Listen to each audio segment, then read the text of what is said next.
আসলে আমার সম্মানিত পিতা আল্লামা সাঈদী রাহিমাহুল্লাহ তিনি তার সময়টাকে কিভাবে ব্যয় করতেন তার ছোট্ট ২ টি উদাহরণ দিব।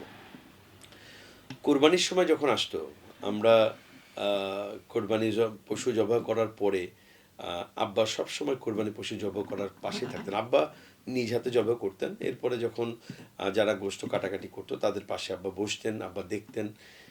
তিনি শুধু বসে থেকে তার সময়টাকে নষ্ট করতেন না। বরং তিনি বসে থেকে যারা কোরবানির গোশত কাটাকাটি করত, তাদেরকে উৎসাহ দেওয়ার পাশাপাশি তিনি তাদেরকে কোরবানি কেন ফরজ হলো? আ কোরবানির উদ্দেশ্যটা কি? একজন মুসলমান হিসেবে আমাদের দায়িত্বটা কি? ইত্যাদি বিষয়গুলি যারা কোরবানির গোশত কাটাকাটি করত, সেই কসাই শ্রেণীর মানুষদেরকেও তিনি বলে শোনাতেন। কথাটা এজন্য বললাম যে তিনি বসে থাকতে পারতেন, তিনি রুমে এসে ঘুমাতে পারতেন। কিন্তু তিনি তার এই সময়টুকুনও নষ্ট করেননি, অপচয় করেননি। তিনি এই সময়টুকু নিজের দাওয়াতি কাজে ব্যয় করেছেন। আরেকটি উদাহরণ দিচ্ছি। ২০১৩ সালের সম্ভবত জুন বা জুলাই মাসে ঢাকা কেন্দ্রীয় কারাগার থেকে আব্বাকে কাশিমপুর কেন্দ্রীয় কারাগারে ট্রান্সফার করা হয়। তো আমি ঢাকা কেন্দ্রীয় কারাগার থেকে আব্বাকে ফলো করে পুলিশকে জানিয়েই আব্বার গাড়ির পেছনে ফলো করে কাশিমপুর কারাগার পর্যন্ত যাই। তো কাশিমপুর কারাগারে পৌঁছানোর পর আব্বাকে যখন প্রিজন ভ্যান থেকে নামানো হয়, আমি আব্বার সঙ্গে সেখানে কুশল বিনিময় করি, মুসাফা করি। এরপরে আব্বাকে তারা কারাগারের ভেতর প্রবেশ করে। আপনারা জানেন যে কারাগারে ঢোকার মুখে বড় একটি গেট থাকে। ওই গেটের বাইরে বড় বড় কিছু ছিদ্রের মতো থাকে যেখান থেকে ভেতরের অংশটুকু দেখা যায়। তো আব্বাকে যখন ভেতরে প্রবেশ করায়, তো আমি জানি প্রসিডিউরগুলি যে এখানে কি কি প্রসিডিউর অবলম্বন করে আব্বাকে কারা অভ্যন্তরে নিয়ে যাবে। তো আব্বা ওখানে বসা, আমি ওই ছিদ্র থেকে আমি সব দাঁড়িয়ে দাঁড়িয়ে দেখছি। আপনার শুনলে অবাক হবেন। ওই কারা কর্তৃপক্ষ বা কারারক্ষী যারা ছিল তারা আব্বার ডিটেইলসটা লিখে নিচ্ছিল, ট্রান্সফারের হিসাবগুলি তারা ফাইলবন্দি করছিল। হয়তো ১০-১৫ মিনিটের মধ্যে তাকে আব্বাকে কারাগারের ভেতরে যে রুম আব্বার জন্য নির্ধারিত হলো সেখানে নিয়ে যাবে। এই যে ১০-১৫টি মিনিট, এই ১০-১৫টি মিনিট আব্বা সূরা আসর তেলাওয়াত করলেন। সূরা আসর তেলাওয়াত করে কারারক্ষী এবং কারা কর্তৃপক্ষ যারা ছিলেন তাদেরকে সূরা আসর তেলাওয়াত করে তাদেরকে সূরা আসরের তাফসীর শুনিয়েছিলেন ১০ মিনিট। আমি বাইরে দাঁড়িয়ে মন্ত্রমুগ্ধের মতো শুধু শুনছিলাম আর ভাবছিলাম যে আহা! এই মানুষটি যদি কারাগারে না থাকতো, সরকার বা খুনি হাসিনা তাকে পরিকল্পিতভাবে রাজনৈতিক প্রতিহিংসায় তাকে যদি কারাগারে বন্দী না রাখতো, তাহলে যে ১৩টি বছর আল্লামা সাঈদীকে কারাগারে আটকে রেখেছিল, এই ১৩ বছরে অন্তত ১৩ জন মানুষ নামাজি হতো, অন্তত ১৩ জন বিধর্মী ইসলাম ধর্ম গ্রহণ করত, অন্তত ১৩ জন মানুষ হকের পথে ফিরে আসতো, অন্তত ১৩ জন মানুষ দ্বীনের পথে আসতো, দ্বীনি আন্দোলনে আসতো। তো সরকার পরিকল্পিতভাবে যেহেতু কাজটি করেছে, তারা জানে আল্লামা সাঈদী মুক্ত জীবনে থাকলে এগুলি ঘটতো। এইজন্যই তাকে পরিকল্পিতভাবে তাকে রাজনৈতিক প্রতিহিংসা তাকে আটক করেছিল। তো যে মূল যে পয়েন্টটি আমি বলতে চাচ্ছি সেটা হলো তার সময়টি দাওয়াতি কাজে তিনি সবসময় ব্যয় করেছেন, প্রতিটি মুহূর্তে। আরেকটি কথা বলবো, আমরা প্রতি মাসে সাক্ষাতের জন্য শুরুতে মাসে ৪ বার দেখা করতে পারতাম। মানে সপ্তাহে ১ বার করে মাসে ৪ বার। হঠাৎ করে একদিন আমাদেরকে টুয়াইস ইন এ মান্থ করে দিল। এরপর একদিন মাসে একবারে সাক্ষাতের ব্যবস্থা করলো। তো সাক্ষাতের যে সময়টুকুন আমাদের জন্য নির্ধারিত ছিল সেটা হলো মাত্র ৩০ মিনিট। এই ৩০ মিনিটও আব্বা ৩ টি ভাগে বিভক্ত করে নিয়ে আসতেন। ১ম ভাগে তিনি মায়ের সঙ্গে একান্তে কথা বলতেন। ২য় ভাগে আমরা যে ভাই যেতাম বা তার নাতি-নাতনিরা যেতেন, তাদের কুশল বিনিময়, পারিবারিক নানা বিষয় জানতে চাইতেন। ব্যবসায়িক বিষয়গুলি, যে ব্যবসা করে অথবা চাকরি করে ইত্যাদি অবস্থাগুলি জানতে চাইতেন। পরবর্তী অংশ যেটা কিনা বেশি লম্বা সময় ছিল, ১২, ১৫, ১৭ মিনিটের মতো, সেই সময়টিতে তিনি আমাদেরকে নসিহত করতেন কোরআন এবং হাদিস দিয়ে। তিনি আমাদেরকে বোঝাতেন যে ঈমান আনলে পরেই, আর ঈমান এনেছি বললেই আল্লাহ তাআলা কাউকে ছেড়ে দেবেন না। ঈমানের এনেছি এ কথা বলার সাথে সাথেই আল্লাহ ঈমানের পরীক্ষা নেবেন। এবং তিনি আমাদেরকে এটা বোঝাতেন আজকের কারা জীবন যেটা তার, এটি ঈমানেরই একটি পরীক্ষা। এবং তিনি আমাদেরকে এটা বলতেন, তোমরা আমার জন্য দোয়া করো যে আল্লাহ তাআলা আমাকে ঈমানের পরীক্ষায় অবতীর্ণ হওয়ার সুযোগ দিয়েছেন এবং আমার ঈমানের পরীক্ষা আল্লাহ করছেন। তো আমি এটার জন্য মোটেও পেরেশান নই, বরং তোমরা আমার জন্য দোয়া করো আল্লাহ রাব্বুল আলামিন যেন আমাকে ঈমানের এই পরীক্ষায় উত্তীর্ণ করেন।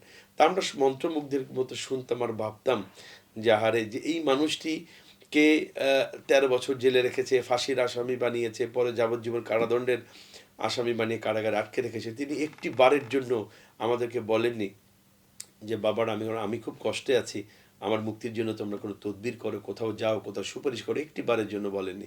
বরং আমরা যতবার পেরেশান হতাম আমরা যতবার অস্থির হতাম ততবার তিনি আমাদেরকে হতাশ না হওয়ার জন্য কোরআনের আয়াত শুনিয়ে আমাদেরকে বলতেন যে হতাশ হয়েও না, ইনশাআল্লাহ বিজয় আমাদেরই হবে যদি আমরা মোমেন হই। তো আমাদেরকে বলতেন তোমরা মোমেন হওয়ার চেষ্টা করো আর আমার জন্য দোয়া করো। তো মূল বিষয় যেটা সেটা হলো তিনি তার জীবনের প্রত্যেকটি মুহূর্তকে দাওয়াতি কাজে ব্যয় করেছেন। এজন্যই আলহামদুলিল্লাহ, এজন্যই বলতে পারি যে আল্লাহ তাআলা তাকে পৃথিবীতে এত বেশি সম্মানিত করেছেন তার এই দাওয়াতি কাজের ভূমিকার কারণেই। আচ্ছা, মানে মুক্ত জীবনে যখন ছিল আজ থেকে 13 বছর মতান্তরে, যে উম মারা গেছেন তো 1 বছর, 14 বছর, 14 বছর আগের কোনো বিশেষ স্মৃতি আপনার মনে পড়ে কিনা বাবার সাথে, আমাদের আল্লামা দেলাওয়ার হোসেন সাইদি সাহেবের সাথে? আলহামদুলিল্লাহ, আব্বার সঙ্গে তো অসংখ্য স্মৃতি আমার।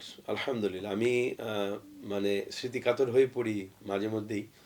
আর বিশেষ করে যখন একাকী থাকি তখন তো বলার অপেক্ষা রাখে না, চোখের পানি এসে যায়। 2007 সালে যখন 111-এর অভিশপ্ত সরকার যখন এই জাতির ঘাড়ে, যেটি কিনা বাংলাদেশের স্বাধীনতা, সার্বভৌমত্ব এবং স্বাধীনতা অস্তমিত করার মূল যে ষড়যন্ত্র সেটি ওই 111 থেকে শুরু হয়েছিল। পরবর্তীতে তার ধারাবাহিকতায় খুনি হাসিনা টেনে নিয়ে এসে 2024 পর্যন্ত। ওই 2007 থেকে 2009 সাল পর্যন্ত 2টি বছর আব্বা এক ধরনের গৃহবন্দী ছিলেন। বাংলাদেশে তার সমস্ত প্রোগ্রাম বন্ধ হয়ে গিয়েছিল, সরকার সমস্ত প্রোগ্রামগুলি বন্ধ করে দিয়েছিল। তো সারাক্ষণ ঘরেই থাকতেন আর নামাজের সময় তিনি মসজিদে গিয়ে নামাজ পড়তেন। তো ওই সময়টি আলহামদুলিল্লাহ আমার কাছে আমার জীবনের শ্রেষ্ঠ সময়গুলির মধ্যে অন্যতম সময়, বিকজ এই 2টি বছর আমি আব্বাকে খুব কাছে পেয়েছি। ফজরের নামাজের পর থেকে নিয়ে একেবারে এশা পর্যন্ত আব্বার অভ্যাস ছিল রাত 9টার মধ্যে আব্বা খাবার খেয়ে ফেলতেন। এবং তখন সুযোগ পেলে মাঝে মাঝে টেলিভিশনে যে রাত 9টায় একটা বুলেটিন হতো ওটা দেখার চেষ্টা করতেন, সারাদিনের আপডেট নেওয়ার চেষ্টা করতেন। খানা শেষে তিনি আমাদের বাসার ছাদে প্রায় 40 থেকে 45 মিনিট, কখনো 1 ঘন্টা আব্বা হাঁটতেন। এই হাঁটার সময়টিও ছিল আমার আর জন্য আরেকটি সুবর্ণ সময়, কারণ এই 1 ঘন্টা আব্বা অনেক কথা আমাকে বলতেন, আমার না জানা অনেক কথা যা কিনা আব্বার আলহামদুলিল্লাহ আব্বাকে অনেক বেশি জানতে আমাকে অনেক বেশি সহযোগিতা করেছে। আব্বার ছাত্র জীবন, আব্বার দাওয়াতি জীবন, আব্বার পারিবারিক জীবন, সামাজিক জীবন, এমনকি আব্বার অর্থনৈতিক জীবন আব্বা আমাকে বলতেন, আমি শুনতাম। একসঙ্গে ছাদে আমরা বাপ বেটা হাঁটতাম। তো এই স্মৃতিগুলি আমাকে খুব খুবই কাতর করে ফেলে। আমি মানে মাঝে মাঝে যখন একা থাকি আমি নীরবে চোখের পানি চলে আসে। খুব মিস করি সেই সময়গুলি। বিশেষ করে আমি যখন অফিসে যেতাম সকালে 9টা 9:30 দিকে আমি অফিসে বেরিয়ে যেতাম। আমি অফিসে আমার রুম থেকে বেরিয়েই আব্বার যে পড়ার রুমটি ছিল, আমি এখানে আব্বার সঙ্গে সাক্ষাতের জন্য সালাম বিনিময়ের জন্য আসতাম। এসে যদি আব্বা বাসায় থাকতেন তো আব্বা কখনো তার বেডরুমে থাকতেন না। আব্বার সময়টা আব্বার পড়ার রুমে আব্বা বেশি সময় কাটাতেন, পড়তেন খুব। আব্বা প্রচুর পড়াশোনা করতেন, ফজরের পরের থেকে নিয়ে সকাল 8টা 9টা আব্বার নাস্তার আগ মুহূর্ত পর্যন্ত একটানা আব্বার পড়তেন। এরপরে লোকজন আসলে তাদেরকে সাক্ষাৎ দিতেন সকাল 9টার পরে। এরপর আবার রাতেও পড়াশোনা করতেন। তো আমি বাইরে যাওয়ার আগে আসে দেখতাম আব্বা পড়ছেন, আব্বাকে এই সময়টাও আব্বার পাশে দাঁড়াতাম, আব্বা আমার জন্য দোয়া করতেন, আব্বার সঙ্গে দেখা করে যেতাম। তো এই মুহূর্তগুলি খুবই মিস করি।